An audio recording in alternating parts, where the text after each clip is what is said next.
Rome புஸ்தகத்தில் எல்லா வசனம் அப்படி தான் இருக்கும். இந்த ரோம் புஸ்தகத்தில் வர எல்லா அதிகாரம் பார்த்தீங்கன்னா, நீங்கள் ஒரு வசனம் எடுத்து பக்கத்தில் ஒரு பேப்பர் வச்சுக்கிட்டு என்ன படித்தோம் அந்த வசனத்தை நீங்கள் எழுதி பார்த்து புரிஞ்சால் மட்டும்தான் உங்களுக்கு அதோடைய விளக்கம் புரிய வரும். நம்ம மற்ற புஸ்தகம் மாதிரி இதை வாசிட்டே போனோன்னா, ஒரு சங்கீத புஸ்தகமே வாசிட்டே போனால் நமக்கு அது என்றைக்கு விளங்காது. நான் ஒரு பேக்ரவுண்ட் சொல்கிறேன், அப்புறம் இந்த அதிகாரத்தை குறித்து நம்ம தியானம் செய்வோம். நமக்கு எல்லாருக்கும் தெரிஞ்ச பேக்ரவுண்ட் தான். உலகத்தில் ஆண்டவர் ஆதாம் ஏவாள் படைச்சாங்க. அந்த ஆதாம் ஏவாள் கடவுளுடைய பேச்சை மீறி கீழ்ப்படிந்து நடவாமல், அவங்க கீழ்ப்படியாமல் அவங்க விழப்பட்ட ஒரு பாவ மனுஷனாக பார்க்குறோம். இதுக்கப்புறம் பார்த்தீங்கன்னா ஆண்டவர் அந்த சந்ததியிலேயே நோவாவை ஆண்டவர் தேர்ந்தெடுப்பார். நோவாவும் அவருடைய பிள்ளைகளும் அவர் மனைவியும் அவங்களுடைய மனைவிகளும் பார்த்தீங்கன்னா தேவனுடைய பேச்சை கேட்டு நடக்கிற மனுஷனாக இருப்பாங்க. ஆண்டவர் சொல்லுவாங்க நோவாவை பார்த்து, நீதியை பின்பற்ற நோவாவை தான் ஆண்டவர் சொல்லுவாங்க. அந்த வசனம் வச்சா தெரியும் உங்களுக்கு. ஆதியாகமம் புஸ்தகத்தில் ஆண்டவர் நோவா மூலமாக சந்ததியை உருவாக்குவாங்க. அதுக்கப்புறம் பார்த்தீங்கன்னா மறுபடியும் சீர்கெட்டு போகும். மூணாவது இடத்துல பார்க்கும்போது ஆபிரகாம்ங்கிற ஒரு தனிப்பட்ட மனுஷன் கடவுளுடைய பேச்சுக்கு கீழ்ப்படிந்து நடந்ததுனால அவர் மூலமாக ஆண்டவர் அவர் சந்ததி மூலமாக இந்த உலகத்துக்கு பழைய ஏற்பாடையும் பழைய உடன்படிக்கையையும் ஆண்டவர் கொண்டு வந்தாங்க. இது எல்லாருக்குமே தெரியும். இப்படிதான் அவங்க வாழ்ந்துட்டு வந்தாங்க. இப்போ புதிய ஏற்பாடு வரும்போது இப்போ பழைய ஏற்பாடை பின்பற்றவா வேணாமா, பழைய உடன்படிக்கையை பின்பற்றாவா வேணாமா, கிறிஸ்துவன் ஆனது பிறகு, நான் கிறிஸ்துவை ஏற்றுக்கொண்ட பிறகு, நான் யூதனா இருக்கிறேன். 2000 வருஷம் முன்பதாக நான் பவுலை பற்றி குறித்து சொல்லி வரேன். அவர் யூதனா இருக்கிறாரு. இப்போ அந்த யூதன் தான் யூத பாரம்பரியத்தை பின்பற்றவா வேண்டாமாங்கிற விஷயத்தையும், கிறிஸ்துவை எப்படி பின்பற்ற வேண்டும் என்ற விஷயத்தையும் அவர் தெளிவாக சொல்லியிருப்பார். நல்லா புரிஞ்சுக்கோங்க.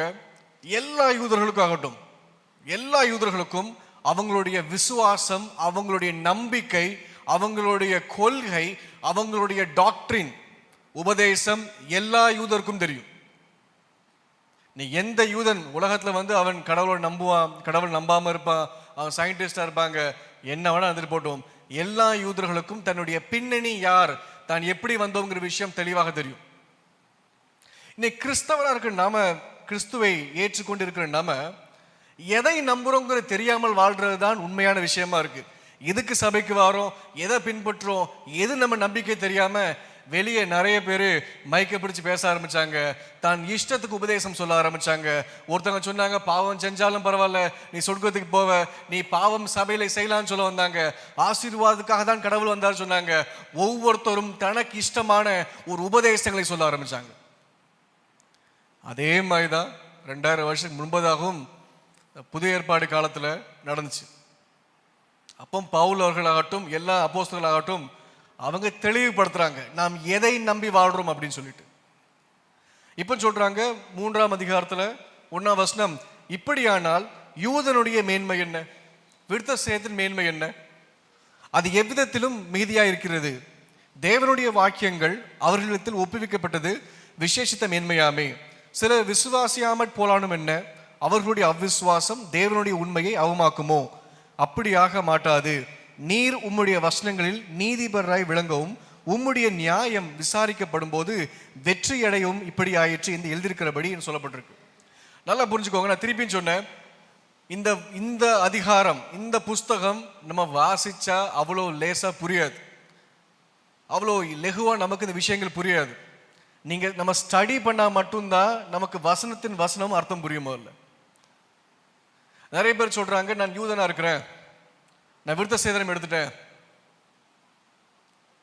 அப்போ கடவுள் சொல்றாங்க, பவுல் சொல்றாரு, நீ யூதனா இருந்தாலும் சரிதான், நீ விருத்த சேதனம் இருந்தாலும் சரிதான், ஒரு மேன்மையும் கிடையாது, அதுல எந்த ஒரு முக்கியத்துவம் கிடையாது. நீ விசுவாசிச்சா மட்டும்தான் முக்கியத்துவம் வரும்னு சொல்ல வர்றார். நல்லா புரிஞ்சுக்கோங்க. இப்ப விசுவாசம் சொல்லும் போது அவர் தெளிவா சொல்றாரு, நிறைய பேர் கடவுளை விசுவாசிக்காம இருக்காங்க. நிறைய பேர் பழைய ஏற்பாடின் காலகட்டத்தில் இஸ்ரேல் நாட்டிலே ஆகட்டும் அந்த கடவுளை நம்பாம இருந்தாங்க. இவங்க நம்பாமல் இருக்கிறதுனால கடவுள் இல்லைன்னு ஆகுமா? இன்னைக்கு நம்ம கடவுள் இல்ல, கடவுள் கிடையாது, கடவுள் மேல் நம்பிக்கை இல்லை அப்படி சொல்வதனால கடவுள் இல்லைன்னு ஆகி போயிருமா? ஆகாது. அதான் அவரும் சொல்வார், 4ஆம் வசனம் சொல்லப்பட்டிருக்கும், அப்படி ஆகப்பட மாட்டாது. நீர் உம்முடைய வசனங்களில் நீதிபராய் விளங்கவும் உம்முடைய நியாயம் விசாரிக்கப்படும் போது வெற்றி அடையவும் இப்படி ஆயிற்று என்று எழுதியிருக்கிறபடி தேவன் சத்தியபரர் என்று சொல்லப்பட்டிருக்கு. 3ஆம் வசனம் சொல்லும், சிலர் விசுவாசியாமல் போனாங்க, அவங்களுடைய அவ்விசுவாசம் தேவனுடைய உண்மையை அவவாக்குமோ. அப்ப நல்லா புரிஞ்சுக்கோங்க, நோ மேட்டர் வாட், நம்ம கடவுளை குறித்து என்ன நினைச்சாலும் பரவாயில்ல, அவர் மாற்ற முடியாது. கரெக்டா? நீங்க அவர் எந்த உயர்வு வைக்கலாம். நீங்க நினைக்கலாம் கடவுள் வந்து ஒரு 5000 அடியை விட உயர்ந்தவர், சிலர் நினைப்பீங்க கடவுள் வந்து 1,00,000 அடியை விட உயர்ந்தவர் அப்படின்னு நினைப்போம். நம்ம நினைக்கிறதுனால உயர்ந்தவர் கிடையாது அவர். நல்லா புரிஞ்சுக்கோங்க, நம்ம ஆராதிக்கிறதுனால உயர்ந்தவர் கிடையாது. இந்த உலக ஜனம் எல்லாம் சேர்ந்து கடவுளை உயர்த்துவதனால அவர் உயர்ந்தவர் கிடையாது. அவர் எப்போதுமே அப்படியாகவே இருப்பவர். ஹல்லேலூயா. புரியுதா நான் சொல்ல வருது? அவர் எப்போதும் அவர் இறைவனாக இருப்பவர். அவர் அந்த இறைவனை வணங்குறோம் நம்ம. அப்ப அந்த இறைவன் எந்தெந்த மனுஷன்லாம் விசுவாசிக்கிறானோ அந்த மனுஷனை நீதியின் மனுஷனாய் மாத்தணும் ஆசைப்பட்டார். நல்லா புரிஞ்சுக்கோங்க, கடவுளுக்கு வந்து பாவம் இல்லாத மனுஷனாய் என்னால் மாத்த வரல. நல்லா புரிஞ்சுக்கோங்க, ஆதாம் ஏவாள் பாவம் இல்லாத மனுஷனாய் தான் வாழ்ந்தாங்க. ஆதாம் ஏவாள் கடவுள் படைக்கும் போது பாவம் கிடையாது அவங்ககிட்ட. நல்லா பார்த்தீங்கன்னா லூசிஃபர் பிசாசு பார்த்தீங்கன்னா அவனும் பாவம் செய்யவில்லை. அவன் கடவுள் பக்கத்திலே தான் இருந்தான், அவன் பரிசுத்தமா இருக்கிறான். ஆனால் அவன் தவறு செய்கிறான், பாவம் செய்கிறான். அப்போ பாவம் இல்லாத மனுஷனாய் மாத்துவது கடவுள் வரல. நல்லா புரிஞ்சுக்கோங்க, நம்மளை நீதியின் மனுஷன், அதை விட ஒரு ஸ்டெப் மேல நீதியின் மனுஷனாய் மாத்தும்படியாக ஆண்டு உலகத்துக்கு வந்தாங்க. கடவுளுக்கு ஒரு பெயர் உண்டு, கடவுளுக்கு சிக்தேன்னு ஒரு நாமம் உண்டு, நீதியின் தேவன் என்ற அர்த்தம். நம்மள அவர் நீதியின் மனுஷனாய் மாற ஆசைப்பட்டார். நீதியின் மனுஷனுங்கிறது பாவம் அந்த நீதியில கிடையவே கிடையாது. புரிஞ்சுக்கோங்க, பழைய ஏற்பாட்டின் காலத்துல ஆண்டவர் ஆபிரகாம் தன்னுடைய பேச்சை கேட்டதுனால அவர் சந்ததி மூலமாக ஒரு உடன்படிக்கை ஏற்படுத்துறாரு.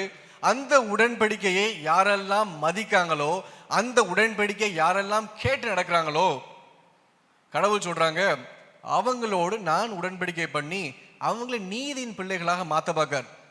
யூதர் என்ன பண்றாங்க? எதுக்கு பழைய ஏற்பாடு சட்டங்கள்லாம் முடிச்சாங்க? யூதர்கள் பார்த்தீங்கன்னா கிட்டத்தட்ட பழைய ஏற்பாடுல 613 கட்டளைகள் உண்டு அவங்களுக்கு. நம்ம 10 கட்டளை நமக்கு தெரியும். ஆனா அந்த யாத்ராம் புஸ்தகம், ஆதியாம் புஸ்தகத்துல நீங்க மொத்தம் அந்த 5 புஸ்தகம் எடுத்து பார்த்தீங்கன்னா 613 கட்டளைகள் உண்டு. இந்த எல்லா கட்டளைகளையும் அவங்க படிச்சு நீதியின் பிள்ளைகளாக மாற ஆசைப்பட்டாங்க. ஆனால் ஒருத்தரும் அப்படி ஆகவில்லை. இன்னொன்னு, கடவுள் கொடுத்த உடன்படிக்கையும் அவங்க மதிக்கல. கடவுள் உடன்படிக்கை கொடுத்து அடுத்த நிமிஷமே இஸ்ரேல் ஜனம் கடவுளுக்கு விரோதமா தான் தவறு செய்ய ஆரம்பிச்சாங்க. இந்த பழைய ஏற்பாட்டின் உடன்படிக்கை பார்த்தீங்கன்னா அந்த சீனாய் மலையிலே கொண்டு வரப்பட்டுச்சு, சீனாய் மலையிலே உடைக்கப்பட்டுச்சு. ஆக்சுவலா அது ஆண்டவருக்கு தெரியும், நான் இதை விட ஒரு பெரிய ஒரு மேன்மையான உடன்படிக்கையை நான் கொடுப்பேன்னு சொல்லி ஆண்டவர் சொன்னாங்க. அப்ப நல்லா புரிஞ்சுக்கோங்க, கடவுளுக்கு என்ன பிரச்சனைன்னா எல்லா மனுஷனும் தவறு செய்யறாங்க. தவறு செய்யற மனுஷனுக்கு சுட்டி காட்ட ஒரு கைட்லைன் தேவைப்படுது. ஆண்டவர் சட்டங்களை கொடுத்து இந்த சட்டத்தை பின்பற்றுன்னு சொல்றாங்க. அப்ப நான் அந்த சட்டத்தை பார்க்க, அது பார்க்கும்போது நான் தவறு செய்வதை சுட்டி காட்டுது. என்னை வந்து எது காப்பாற்றணும்னு நினைச்சதோ அது என்ன காப்பாத்தாம அந்த சட்டம் என்ன பாவியாய் மாதிச்சு. நல்லா புரிஞ்சுக்கோங்க, பைபிள்ல சொல்லப்பட்டிருக்கு நாலேஜ் ஆஃப் சின். நீங்க வசனம் 20 வாசிங்க. 3ஆம் அதிகாரத்துல வசனம் 20 சொல்லப்பட்டிருக்கு, இப்படி இருக்க பாவத்தை அறிகிற அறிவு நியாயப்பிரமாணத்தினால் வருகிறபடியால் எந்த மனுஷனும் நியாயப்பிரமாணத்தின் கிரியைகளினாலே தேவனுக்கு முன்பதாக நீதிமான் ஆக்கப்படுவதில்லை. அதுதான் வசனம் சொல்லுது. எந்த நியாயப்பிரமாணம் கடவுள் கொடுத்து அந்த மனுஷனை கடவுள் ஏற்றுக்கொள்ள நினைச்சார், ஓல்ட் டெஸ்டமென்ட் கொடுத்து கமாண்ட்மெண்ட்ஸை கொடுத்து எல்லாரும் என் பேச்சை கேட்டுருவாங்க, நீதின் பிள்ளைகளால் மாறிடுவாங்க அப்படின்னு ஆண்டவர் ஆசைப்பட்டார். ஆனா எது கொடுத்து மாற்றணுமோ அது மாற்றவில்லை.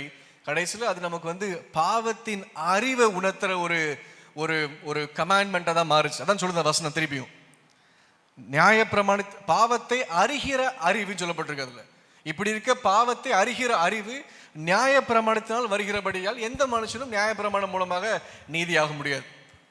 சரி, இது நீதியாக முடியாதுன்னு தெரிஞ்சு போச்சு. இப்போ என்னதான் செய்ய முடியும்?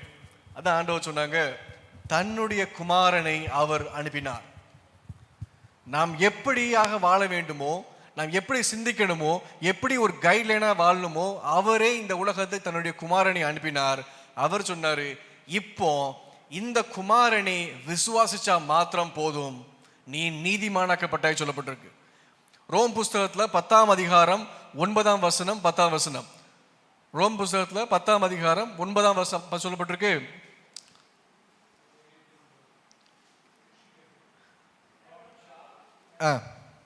இந்த வார்த்தை உனக்கு சமீபமாய் உன் வாயிலும் உன் இருதயத்திலும் இருக்கிறது என்று சொல்லுகிறது. இந்த வார்த்தை நாங்கள் பிரசங்கிக்கிற விசுவாசத்தின் வார்த்தையே. அது சொல்லப்பட்டிருக்கு என்னவென்றால், கர்த்தராகிய இயேசுவை நீ உன் வாயினாலே அறிக்கையிட்டு தேவன் அவரை மரித்தோரிலிருந்து எழுப்பினார் என்று உன் இருதயத்தில் விசுவாசித்தால் ரட்சிக்கப்படுவாய். நீதி உண்டாக இருதயத்திலே விசுவாசிக்கப்படும், ரட்சிப்பு உண்டாக வாயினாலே அறிக்கை பண்ணப்படும் சொல்லப்பட்டிருக்கு. அப்ப நல்லா புரிஞ்சுக்கோங்க, கடவுளுடைய நோக்கம் நம்மளை பாவத்தை அறிகிற அறிவு கொடுத்து நம்மளை கில்ட்டி ஆக்கி நரகத்துக்கு தள்ளுவது கிடையாது. எப்படி இருந்தாலும் நியாய பிரமாணத்தின் மூலமாக நீ நம்ம ஒவ்வொருத்தரும் நீதிமான் ஆக்கப்படலைனால அவர் சொல்றாரு, இப்ப நான் என் குமாரனை கொடுத்துருக்கேன், யாராவது ஒருத்தங்க தன் வாயை துறந்து ஆண்டவராக இயேசு கிறிஸ்து எனக்காக வந்தார், எனக்காக மரித்தார், எனக்காக உயிர் தந்தார் சொல்லி யாரு வாயத்தோன்னு சொல்றோமோ அவங்க ரட்சிக்கப்பட்டாங்க. அவ்வளவுதான், முடிஞ்சது. இஸ்லாம்ல சொல்லுவோம், இஸ்லாம்ல 5 கட்டளைகள் உண்டு. ஆக்சுவலா ஒன்று டிக்ளரேஷன் ஆஃப் ஓத் அப்படின்னு சொல்லுவோம், கலிமான்னு சொல்லுவாங்க. கலிமாங்கிறது என்னதுன்னா, நீங்க 5 பில்லர்ஸ் ஆஃப் இஸ்லாம் உண்டு. அந்த கலிமாங்கிறது நீங்க டிக்ளரேஷன் பண்ணணும். ஆக்சுவலா அவ்வல் கலிமா லா இலாஹா அப்படின்னு சொல்லி அந்த வசனம் அப்படியே வரும் அதுல அரபிக்ல. எப்படி அவங்க சொல்றாங்களோ அதைத்தான் நமக்கு சொல்லப்பட்டிருக்கு. இந்த வசனம் பைபிள் தெளிவா சொல்லுது, யார் ஒருத்தர் வாயை திறந்து அறிக்கை பண்ணணும், அவ்வளவுதான். நான் இயேசு கிறிஸ்துவை நம்புறேன், நான் இயேசு கிறிஸ்துவை விசுவாசிக்கிறேன், அவர் எனக்காக மரித்தார், என் பாவத்தை அவர் சுமந்தார், இனி அவருடைய நீதியை நான் சுமப்பேன், என் பாவத்தை அவர் சுமப்பார். இதுதான் விஷயம் ஆக்சுவலா. அப்போ 10ஆம் வசனம் சொல்லுது, நான் சொன்ன விஷயத்தை நம்பணும். முதல்ல அதான் சொல்லப்பட்டிருக்கு. நான் என்ன அறிக்கை எடுத்து சொன்னனோ அதை நம்பணுமா. நீதி உண்டாக இருதயத்திலே விசுவாசிக்கப்படும் சொல்லப்பட்டிருக்கு. நீதி உண்டாக உங்க வாழ்க்கையில நீதி வேண்டும் என்றால், நீங்க நீதிமான் மாற வேண்டும் என்றால், இயேசு கிறிஸ்து என்ன பண்ணாரு, இந்த விசுவாசத்தை நீங்க சொல்லணும். ஆக்சுவலா சொன்னதை நீங்க நம்பணும். எப்போ நம்புறீங்களோ அப்போ நீங்க ரட்சிக்கப்பட்டீங்க. ஹல்லேலூயா. இப்ப நீங்க 613 கட்டளைகளையோ கற்பனைகளோ கை கொள்ளணும் அவசியம் கிடையாது. யூதனாக மாறணும் அவசியம் கிடையாது. நீங்க எந்த ஒரு யூத குலத்துக்கு போய் சேரணும், திருமணம் போகணும் கூட அவசியம் கிடையாது. முதல்ல யூதனை மாறுவதுக்கு நீங்க நல்லா புரிஞ்சுக்கோங்க, லெகுவான விஷயத்தை ஆண்டவர் செய்து முடித்தார் நமக்காக. ஹல்லேலூயா. எத்தனை பேருக்கு புரியுது? ஹல்லேலூயா. நல்லா புரிஞ்சுக்கோங்க, இந்த ரட்சிப்பின் அனுபவம் இன்னைக்கு ஒருவேளை உங்களுக்கு இதிலே உட்கார்றதுனால புளிச்சு போயிருக்கும், அவரோட அனுபவம் ருசியாம போயிருக்கீங்க. நாளைக்கு ஒரு நாள் மரணம் வந்ததுக்கு அப்புறம் நாம் தேவனுடைய சமூகத்தில் நிற்கும் போது அன்னைக்கு அந்த ரட்சிப்பின் அனுபவம் நமக்கு புரியும். ஆக்சுவலா இன்னைக்கு நமக்கு புரியும். இன்னைக்கு நம்ம பார்க்கும்போது ஒரு கேலி பொருளாக காணப்படும். நீ கிறிஸ்தவன்னு சொல்லி வெளியே போய் சிரிப்பாங்க, நக்கல் பண்ணுவாங்க, ஏளனம் பண்ணுவாங்க. நல்லா புரிஞ்சுக்கோங்க, உலகத்தில் உள்ள எல்லா முழங்காலும் ஒரு நாள் முடங்கும். நாம் ஆராதிக்கிற அந்த ராஜாவுக்கு முன்பதாக, நாம் வணங்குற ராஜாவுக்கு முன்பதாக. வேதம் சொல்லுது விசுவாசிச்சா மாத்திரம் போதும் அப்படிங்குது. இதுக்கு எழுதுக்காட்டா ஆபிரகாம சொல்றாங்க. மறுபடியும் ஆபிரகாம் கடவுளை நம்பினார். நல்லா புரிஞ்சுக்கோங்க, ஆபிரகாம் கடவுளை நம்பினாரு. அவர் நம்பினது நிமித்தம்தான் அவர் மூலமாக ஆண்டவர் உடன்படிக்கையை கொண்டு வந்து இந்த எல்லா எல்லா டாக்டரின் கமாண்ட்மெண்ட்ஸ் கட்டளைகள் எல்லாமே தன்னுடைய பிள்ளைகள் தான் ஆண்டவர் கொடுக்காங்க. கரெக்டா? ஆபிரகாம் நம்பினார். அதுக்கப்புறம் தானே வந்துச்சு பழைய ஏற்பாடுலாம். ஆபிரகாம் முன்னாடி பழைய ஏற்பாடு கிடையாது. ஆபிரகாம் சந்ததிக்கு தான் ஆண்டவர் புதிய பழைய ஏற்பாட்டில் இந்த மோசே ஆகட்டும், இஸ்ரேல் ஜனமாகட்டும், அந்த சந்ததிக்கு தான் ஆண்டவர் இந்த கமாண்ட்மெண்ட்ஸ் கொடுக்காங்க, பழைய ஏற்பாடு கொடுக்காங்க, பழைய உடன்படிக்கை கொடுப்பாங்க. அதான் கரெக்டான வார்த்தை. பழைய உடன்படிக்கை கொடுக்காங்க ஆண்டவர். அப்ப எதுக்கு ஆண்டவர் ஆபிரகாமை தேர்ந்தெடுத்தார்? ஏன் ஆபிரகாமை தேர்ந்தெடுக்கணும்? சிம்பிள். ஆபிரகாம் பாத்தீங்கன்னா கடவுளை நம்பினாரு. முதல்ல அதுதான். ஆபிரகாம் பிலீவ்ட் காட் தான் சொல்லப்பட்டிருக்கு. அவர் நம்பினாரு. நம்பினதுக்கு எக்ஸாம்பிளா, நம்பினதுக்கு ஒரு கனி கொடுக்கிற விஷயமா அவர் கீழ்ப்படிந்தார். ஆதாம் கடவுளுக்கு கீழ்ப்படியவில்லை. ஆண்டவர் ஒன்றும் செய்ய முடியல. ஆபிரகாம் கடவுளுக்கு கீழ்ப்படிந்தார். ஆதாம் பாவத்தில் இல்லாமல் இருக்கும்போது கூட அவர் தவறி விழுந்தார். ஆபிரகாம் பார்த்தீங்கன்னா அவர் பாவத்தில் வாழும்போது தன்னுடைய குலம் ஒரு விக்கிரகத்தை உருவாக்குற குலமாக தான் இருந்துச்சு. ஆபிரகாமுடைய அப்பா பார்த்தீங்கன்னா சிலை செய்கிறவர். ஆக்சுவலா சிலை செய்கிறவர் தான் ஆபிரகாமுடைய அப்பா. அப்போ அப்பேற்பட்ட ஒரு ஆபிரகாம், பாவத்தில் இருந்த ஆபிரகாம் உண்மையான கடவுளுடைய செவிக்கு, வார்த்தைக்கு செவி கொடுத்து அவர் தன் வாழ்க்கையை மாற்றினார். இன்னைக்கு நீங்க ஆபிரகாம் போல மாறணுமா, ஆபிரகாம் மூல இருக்கணுமா? அதை யோசிக்கணுமா? நல்லா பார்த்தீங்கன்னா யூதர்களுக்கு வந்து என்ன மேன்மை பாராட்டுறாங்கன்னா, நாங்க ஆபிரகாமின் பிள்ளைங்க அப்படிங்காங்க. கடவுள் சொல்றாங்க, நான் இந்த கல்லை கூட நான் ஆபிரகாம் பிள்ளையா தான் சொல்லுவேன் அப்படிம்பாங்க. இங்க இருக்கிற கல்லும் நீ ஒண்ணு அப்படிங்காங்க. இன்னைக்கு ஆண்டவர் வந்து நல்லா புரிஞ்சுக்கோ, ஆண்டவர் வந்து நம்மள ஆபிரகாமின் பிள்ளைகளை மாத்தவர்ல ஒவ்வொருத்தரும் ஒரு ஆபிரகாமை போல மாறணும் தான் ஆண்டவர் ஆசைப்பட்டார். நல்லா புரிஞ்சுக்கோங்க, ஒவ்வொருத்தரும் ஆபிரகாமை போல மாற வேண்டுமா? எப்பேற்பட்ட விசுவாசம், எப்பேற்பட்ட நம்பிக்கை, எப்பேற்பட்ட ஒரு ஒரு ஒரு ஒரு பக்தி, ஒரு ஒரு தீர்மானம். அந்த தீர்மானம் நம்ம வாழ்க்கையில் இருக்கணும்.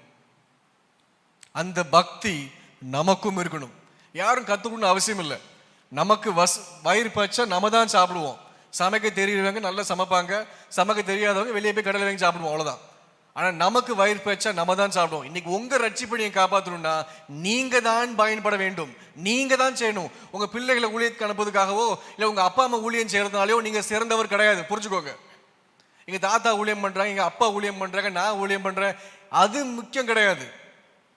நீங்க ஒவ்வொரு தனிப்பட்ட மக்களும், மனைவியாகட்டும், கணவனாகட்டும், தாயாகட்டும், தந்தையாகட்டும், பிள்ளைகளாகட்டும், ஒவ்வொருத்தரும் தீர்மானம் பண்ணும் போதும் தான் உங்க வாழ்க்கையில முன்னேற்றம் வரும், மாற்றம் வரும். புரிஞ்சுக்கோங்க. பேசிட்டே இருந்தா பேசிட்டே இருக்க வேண்டியதான். கடைசி வரைக்கும் பேசிட்டே இருப்போம். திடீர்னு பார்த்தா ஆள் காணாம போயிருவாங்க. அப்ப நம்மளும் காணாம போயிருவோம். முழிச்சு பார்க்கும்போது தெரியும் எங்க சுத்திட்டு கொஞ்சம் இருளா கிடக்கும், அவ்வளவுதான். அப்ப ஒவ்வொரு யூதருக்கும் பாத்தீங்கன்னா அவங்க எதை நம்புறாங்க, எதை சிந்திக்கிறாங்க, அவங்களோட அடிப்படை என்ன, அதை கரெக்டா இருப்பாங்க. நீங்க நோ மேட்டர் வாட் கரெக்டா இருப்பாங்க. இன்னைக்கு நம்ம கிறிஸ்தவனா இருந்துட்டு நம்ம சர்ச்சைக்கு வந்து சும்மா உட்காந்துக்கிட்டு, வீட்டில் போய் சும்மா உட்காந்துக்கிட்டு, நமக்கு அந்த ஒரு அனல் வேணும். முதல்ல புரிஞ்சுக்கோங்க. இன்னைக்கு நம்ம வசனம் வாசிக்கும் போது இது மற்ற சபைக்கு நம்ம நினைப்போம், இல்ல நம்ம சபைக்கு, நம்ம குடும்பத்துக்கு, என் வாழ்க்கைக்கு தான் நான் சொல்லுவேன். முதல்ல வசனம் வாசிக்கும் போது நம்ம எப்படி இருக்கோம், நம்ம என்ன செய்யறோம், நமக்கு அந்த பக்தி வேணும், நமக்கு அந்த உணர்வு வேணும். முதல்ல ரோம் புஸ்தகம் சொல்ற மாதிரி சிம்பிளா சொல்ற ஆண்டவர் வந்து மேன்மை யாருக்கும் கிடையாது. ஒரே மேன்மை ஆண்டவராக இயேசு கிறிஸ்துக்கு மாத்திரம்தான். ஆனால் நாம் விசுவாசிக்க வேண்டும். யார? ஆண்டவராக இயேசு கிறிஸ்து. அப்ப என்ன செய்யணும்? அதன் பேச்சு கேட்டு நடக்கணும். இதுதான் வேதம் கத்துக் கொடுக்குது நமக்கு. ஆண்டவர் சொல்லுவாங்க, சீனாய் மலையில இந்த இஸ்ரேல் மக்கள் எல்லாம் கூப்பிட்டு வச்சுட்டு ஷேமா இஸ்ராயேல் அப்படின்னு ஆண்டவர் சொல்லுவாங்க. எபிரேய புஸ்தகத்துல ஷேமா இஸ்ரேல் தான் சொல்லப்பட்டிருக்கும். நம்ம தமிழ் புஸ்தகத்துல இஸ்ரேலே கேல் சொல்லப்பட்டிருக்கும். நல்லா புரிஞ்சுக்கோங்க. நம்ம கலாச்சாரத்துல மட்டும்தான் கேளுங்கிறதுக்கு ஒரு வார்த்தை உண்டு, கேட்டு நடங்கிறதுக்கு வேற வார்த்தை உண்டு. எபிரேய மொழியில கேளு என்றாலே கேட்டு நட என்றுதான் அர்த்தம். அப்போ கடவுள் வந்து ஒரு மனுஷனை வந்து ஜெனி நீ இங்க வா அப்படின்னு சொல்லிட்டாங்கன்னா ஜெனி வந்து ஒப்பீனியன் எடுக்கக்கூடாது. நான் வந்து வரலாமா, போலாமா, இருக்கலாமா கிடையாது. அவர் கீழ்ப்படி இருந்தனா அடுத்த நிமிஷம் அந்த காது அந்த பொண்ணு கேட்ட அடுத்த நிமிஷம் அந்த பொண்ணு ஓடி போகணும் முதல்ல. அப்ப இதுதான் தேவன் ஆண்டவர் சொல்றாங்க நிறைய இடத்துல, என் ஜனம், என் சபையே கேளுங்கும் போது கேட்டுட்டு நாளைக்கு பண்றேன், இன்னைக்கு பண்றேன், அடுத்த வருஷம் பண்றேன், எந்த ஒப்பீனியனும் கிடையாது, நான் கேட்டு நடக்கிறேன் ஆண்டவரை சொல்லி ஓடுறதுதான் கிறிஸ்துவ வாழ்க்கை. ஆண்டவர் என்ன சொன்னாங்க நல்லா யோசிச்சு பாருங்க. மத்தேயு புஸ்தகத்துல 28ஆம் அதிகாரத்துல கடைசி 3 வசனம் ஆண்டவர் சொல்லுவாங்க, இந்த பூமியும் எல்லாம் பரலோகம் எல்லாம் என் கையில கொடுக்கப்பட்டிருக்கு, எல்லா சகல அதிகாரம் என் மேல் கொடுக்கப்பட்டிருக்கு. இப்ப நம்ம என்ன பண்ணணுமா? சகல ஜனங்களுக்கும் போய் எல்லா ஊருக்கும் போய் சுவிசேஷம் அறிவிக்கணுமா? ஆக்சுவலா அது மட்டும் விடல. நல்லா புரிஞ்சுக்கோங்க. அந்த வசனம் அப்படியே பண்ணி முடிச்சிருவோம் நம்ம. அதுக்கப்புறம் வசனம் சொல்லும், நான் கற்பித்த யாவையும் அவர்கள் கை கொள்ளும்படி நாம போய் கத்துக் கொடுக்கணுமா? இப்ப இப்போ என்ன ஆண்டவர் அனுப்புகிறாங்க, எழுதுக்காட்டுக்கு ஆண்டவர் சொல்கிறாங்க, தென்காசியில் போய் இந்த சர்ச்சில் நீ ஊழியம் பண்ண போ அப்படிங்காங்க. நான் ஊழியம் பண்ண வந்துட்டேன். அவர் சொன்ன மாதிரி சுவிசேஷம் அறிவிச்சாச்சு, ஞானஸ்தானம் கொடுத்தாச்சு. கொடுத்ததுக்கப்புறம் ஒன்றும் செய்ய தெரியல. ஏன்னா எனக்கே என்ன பண்ணணும்னு தெரியலன்னா நான் எதை கற்றுக் கொடுப்பேன் உங்களுக்கு? அப்போ இன்னைக்கு நமக்கு ஒன்றும் தெரியாமல் இருக்கும்போது எப்படி உங்களுடைய குழந்தைகளுக்கும் உங்களுடைய பெற்றோருக்கும் தேவனை அறியாதவர்களும் எப்படி நம்ம கற்றுக் கொடுப்போம்? கற்றுக் கொடுக்க வாய்ப்பே கிடையாது. முதல்ல நமக்கு தெரிஞ்சாக வேண்டும், நாம் நடக்க வேண்டும். முதல்ல நாம் நடந்தோம் என்றால் மற்றவங்க நடக்க வைக்கலாம். நம்ம நடக்காட்டி மற்றவங்க நடக்க முடியாது, கெடுக்க தான் செய்வோம் முதல்ல. அப்போ வேதம் தெளிவாக சொல்றது, என்னுடைய நம்பிக்கை, என்னுடைய விசுவாசம் கிறிஸ்துவின் மேல் மாத்திரம்தான் சார்ந்திருக்க வேண்டும். கிறிஸ்துவின் மேல மட்டும்தான் நம்ப வேணும். நமக்கு ஒருவேளை நான் கேட்டுக்கோங்க, நமக்கு இந்த வேதம் சொல்றது, பிரசங்கி புஸ்தகத்துல நிறைய படிக்க படிக்க சோறு வருமா? நிறைய விஷயங்களை நம்மளால நல்லா கேளுங்க. தூக்கம் வருவது பிரச்சனை கிடையாது. ஏன்னா நீங்க ஃபோக்கஸ் பண்ணும்போது உங்களால் அதிகமாக ஃபோக்கஸ் பண்ண முடியாது. ஒரு இடத்துல உட்காந்துட்டு ஒருத்தங்க பேசும்போது 1 மணி நேரம் பேசுறாங்க, ஒரு 3/4 மணி நேரம் பேசுறாங்க, ஸ்கூல்ல கிளாஸ்ல ஆகட்டும், தூக்கம் வரும். ஏன்னா ஃபோக்கஸ் பண்ண முடியாது, நம்மளால அப்படியே மழுங்கிடுவோம். அது தப்பு கிடையாது, அது ஒன்றும் செய்யவும் முடியாது முதல்ல. ஆனா கேட்க வேண்டிய விஷயத்த கேட்டு நடக்க வேண்டிய விஷயத்தை கரெக்டாக நடந்தோன்னா நமக்கு எந்த சோறு வராது. அதிகமாக படிக்கும்போது சோறு வரும். இன்னொன்று தெரியுமா? ஏன் அதிகம் படிக்கும்போது சோறு வரும் தெரியுமா? படிக்க படிக்க சோறு தான் வரும். ஆனால் படித்த விஷயங்களை நடக்கும் போது நமக்கு சோறு வராது. நல்ல ஒரு எடுத்துக்காட்டு சொல்றேன். காலையில் எழுந்திரிச்சு எக்ஸசைஸ் பண்றவங்க பாருங்க, முதல்ல ஸ்ட்ரெச்சிங் பண்ணுவாங்க, அப்புறம் உடம்பு வார்ம் அப் பண்ணுவாங்க, அதுக்கப்புறம் எந்த எக்ஸசைஸ் பண்றாங்களோ ஜிம்முக்கு போவாங்க, அத்லெட்டாக இருந்தாங்கன்னா ப்ராக்டிஸ் பண்ண போவாங்க. இந்த ஸ்ட்ரெச்சிங் ஆகட்டும், இந்த ப்ராக்டிஸ் ஆகட்டும், அவங்க சின்ன வயசுலேருந்து அதே தான் பண்ணுறாங்க. அவங்க போர்லாம் அடிக்கல. ஏன் சொல்லுங்க? ஏன்னா தினமும் செய்யறதுனால போர் அடிக்காது, கேட்கும் போது தான் போர் அடிக்கும். நீ நிறைய சபைகளை பார்க்கும்போது வேற என்ன சொல்லுவாங்க, வேற என்ன உபதேசம் செய்வாங்க, வேற என்ன உபதேசம் பேச போறாங்க, புது பாஸ்டர் வந்திருக்காங்க, புது பிரசங்கி வந்திருக்காங்க, சும்மா நோட்ஸ் எழுதுறது கிடையாது. ஏன் அப்படி அவங்க தோணும்னா அவங்க அதை ப்ராக்டிஸ் பண்ணாமல் இருக்கிறதுனால தான் பிரச்சனையே. அவங்க ப்ராக்டிஸ் பண்ணாங்கன்னா அந்த சோர்வு என்னைக்கும் வராது. இந்த எக்ஸசைஸ் பண்றவங்களுக்கு ஏன் 20 வருஷமான எக்ஸசைஸ் பண்றாங்க? ஏன்னா அவங்களுக்கு ப்ராக்டிஸ் பண்ண அது பழகி போயிடும், அது பிடிக்கும் அவங்களுக்கு. அப்போ தேவனுடைய வார்த்தையை கேட்குற ஒவ்வொரு மனுஷனும் பார்த்தீங்கன்னா, ஒவ்வொரு ஞாயிற்றுக்கிழமையில சபைக்கு நம்ம போகும்போது தேவனுடைய வார்த்தையை புதுசாக கேட்க தோணும். ஏன் தெரியுமா?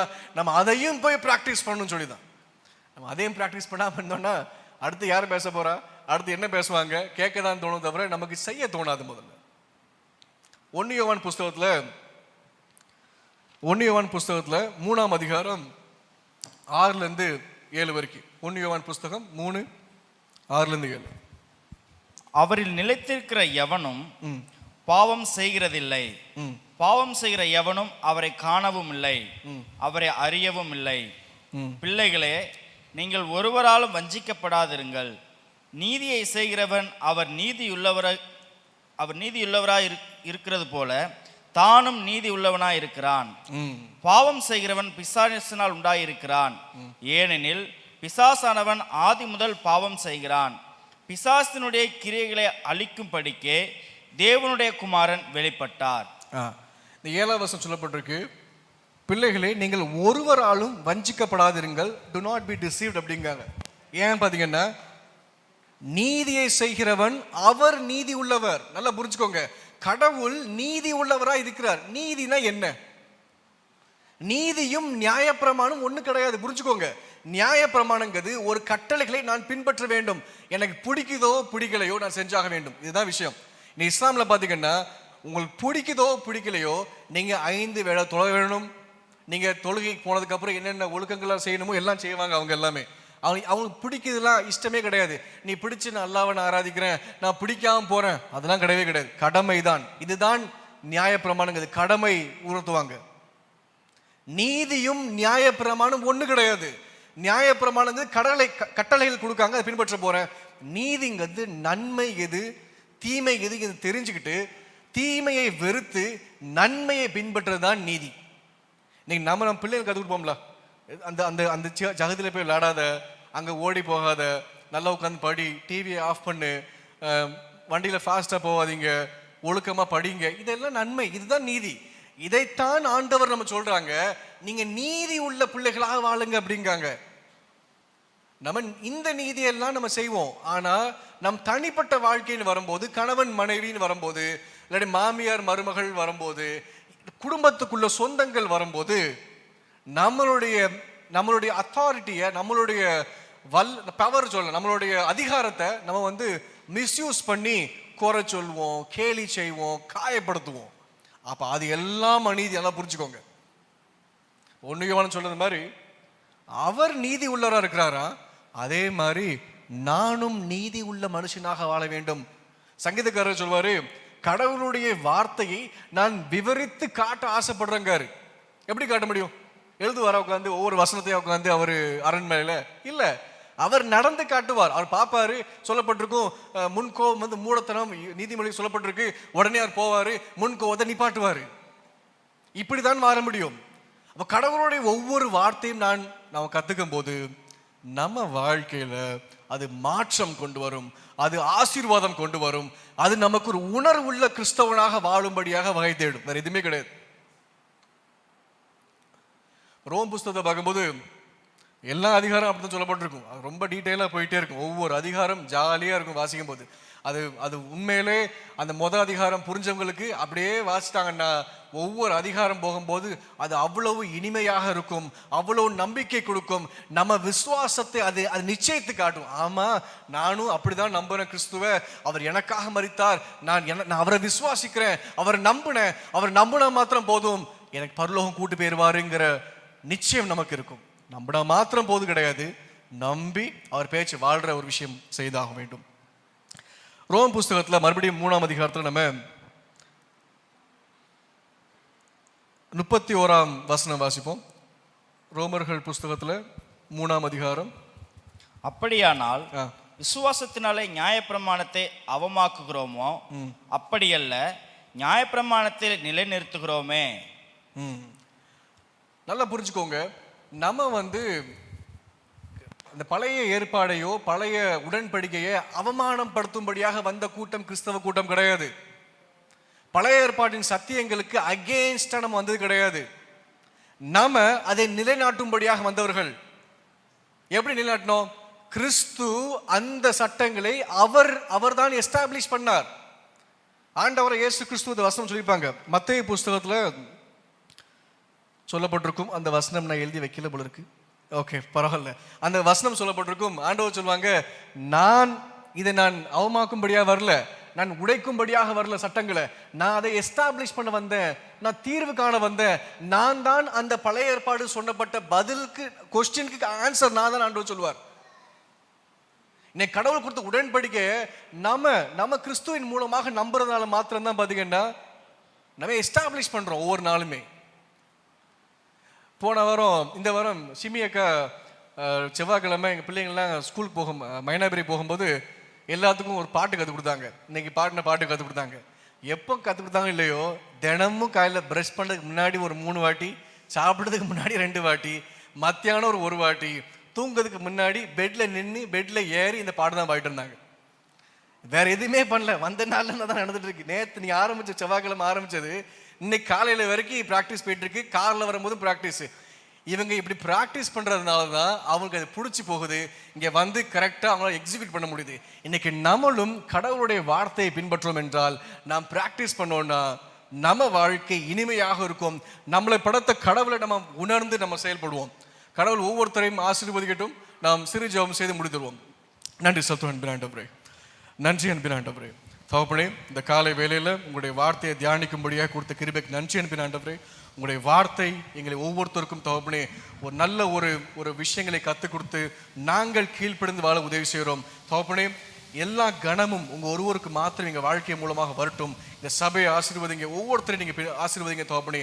நன்றி செலுத்துறோம். இயேசுவின் நாமத்தில் ஜெபிக்கிறோம் பிதாவே, ஆமென். Praise God and good word and encouraged you to do the things, not simply say something, but it should be practical. இந்த காலை நேரத்திலே செய்தி நம்மை உற்சாகப்படுத்தினது கேட்கிறது மாத்திரமல்ல, நாம் செய்ய வேண்டும் என்கிறதான ஒரு காரியம் நம்மை I'm not உற்சாகப்படுத்துகிறது. explaining, I'm not going to say anything now. எதையும் நான் மேலாக நான் But he விளக்குகிறதில்லை. read from chapter 3, you see that one, the backside, chapter 2, the last 2 verses give you a clear idea and say that not simply saying that you are a Jew, படிச்சிருங்க அந்த இரண்டாம் அதிகாரம் 28 29 வசனம். ரோமர்கள் நிருபம் 2ஆம் அதிகாரம் 28 29 வசனங்கள்.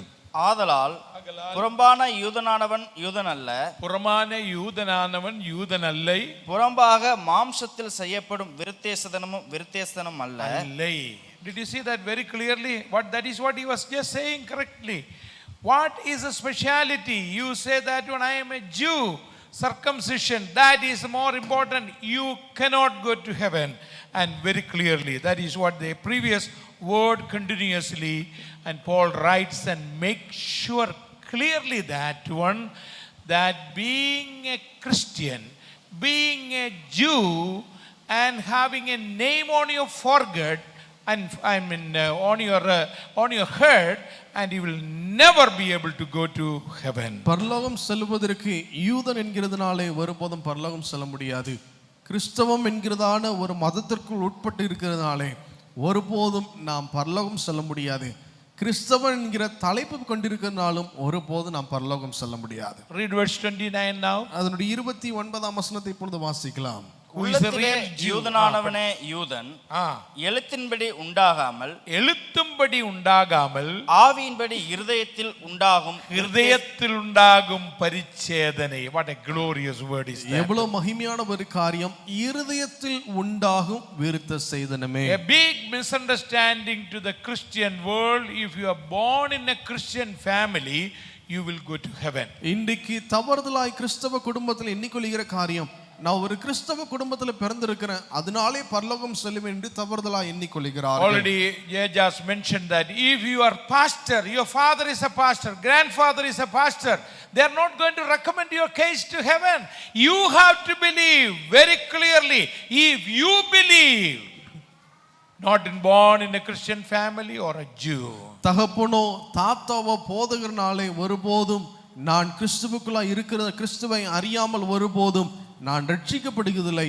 கிறிஸ்துவுக்குள் இருந்தால் மாத்திரமே. Chapter 4 verse 3. 4ஆம் அதிகாரம் அதனுடைய 3ஆம் வசனம். What does the scripture says? வேதாகமம் வேத வாக்கியங்கள் என்ன சொல்லுகிறது? Abraham believed God. ஆபிரகாம் தேவனை விசுவாசித்தான். And it was counted unto him. அது அவனுக்கு நீதியாக எண்ணப்பட்டது என்று சொல்லுகிறது. And look at verse 6. அதனுடைய 6ஆம் வசனம். David described the blessedness of the man and whom God imputeth righteousness. தாவீது இங்க மிக தெளிவாய் சொல்லுகிறதான காரியம், யாரில் தேவன் நீதிமான் ஆக்குகிறாரோ அதனுடைய ஆசீர்வாதத்தை எங்க குறிப்பிடுகிறார். In a simple word, இன்னொரு வார்த்தையிலே சொல்லுவேன் என்றால், Abraham was before the law. Abraham தேவனுக்கு இயேசுவுக்கு முன்பாக before the law, நியாயப்பிரமாணத்துக்கு முன்பாகவே இருந்தவர் நபராய். David after the law. தாவீது நியாயப்பிரமாணத்திற்கு பிறகுள்ள Those நபராய். both example clarifies and clearly says that one, not being Jew go to heaven only by faith in Jesus Christ. யூதன் பரலோகம் செல்லுவதில்லை என்று தெளிவுபடுத்துகிறது, இயேசுவில் விசுவாசித்தால் மாத்திரம் என்று சொல்லி நாம் பார்க்கிறோம். You heard the testimony of these children. They last Tuesday they studied in Mainaperi because they said that one these children came for VBS. We planned for VBS 6 to 9. 6ஆம் தேதியிலிருந்து 10ஆம் தேதி வரைக்கும் நாம் VBS திட்டமிட்டு இருக்கிறோம். இந்த பிள்ளைங்க முன்னாடியே வந்துட்டாங்க. And they said that they are going this week. அவங்க சொன்னாங்க இந்த வாரத்திலே நாங்க போகிறோம். And then I said come to Mainaperi. So there we had a little 1 hour class. And that is what they learned. இவங்க எபனேசர் வளாகத்திற்கு வந்தாங்க. அங்க 1 மணி நேரம் இவங்களுக்கு VBS வகுப்பு எடுக்கப்பட்டது. Ejas was planning to go yesterday. I caught him. I said, "Come on, man, preach." நேற்றுக்கு செல்ல வேண்டும் என்று ஏஜாஸ் தீர்மானித்துதான் நான் சொன்னேன் இந்த ஞாயிற்றுக்கிழமை பிரசங்கம் செய்யுங்க. Because Sam, I had a doubt whether Sam will come back for translation. So I told him, and he came and preached there. He came preach here. That was God's divine plan. So these children learned. I was looking on those children, and those children, Ejas children and Sharmi's children, they were doing the action. 1 hour they practiced jumping on their bed and practice. This is what exactly, not simply hearing. That word he explained very clearly. Heareth means listening, doing the things in your life. இந்த சிறு பிள்ளைகள் பயிற்சி செய்தார்கள், அது அவர்களை ஊக்குவித்தது. விசுவாசிகளாய் இருக்கிற நாம் கேட்கிறத மாத்திரமல்ல, நாம் அதை செயல்படுத்துகிறவர்களாய் இருப்போம். Believers, விசுவாசிகளே, how many times you heard it, never put in your practice. எத்தனை தடவை நாம் கேட்டு இருந்தும் இதை நாம் நடைமுறைப்படுத்தாமல் You இருக்கிறோம். still live like a babe. இன்னும் கிறிஸ்து இயேசுவுக்குள்ளாய் குழந்தைகளாகவே வாழ்ந்து கொண்டிருக்கிறோம். How long you are going to live as a babe? இன்னும் எத்தனை காலங்கள் குழந்தையாகவே நாம் இருக்க போகிறோம். Believers, விசுவாசிகளே, how many times God has spoken to you to do the things, to go and share, go for prayer, go for spiritual activities, but you will be dull every time. இதை செய்யுங்கள் என்று எத்தனையோ தடவை நமக்கு தெய்வன் உணர்த்தி இருந்தோம். சுவிசேஷம் சொல்லுவதற்கு, சண்டே கிளாஸ் எடுப்பதற்கு, ஊழியம் செய்வதற்கு உணர்த்தி இருந்தும் நாம் எத்தனையோ தடவை செய்யாமல் இருந்தோம். Unless and until you practice, and you will not be able to come, you will be babe in Christ. நாம் நடைமுறைப்படுத்தும் வரைக்கும் வளருகிறதில்லை, கிறிஸ்துவுக்குள்ளே குழந்தைகளாக. If there is anybody who is sitting here, இங்கு அமர்ந்திருக்கிற யார் have not believed in the name of Jesus,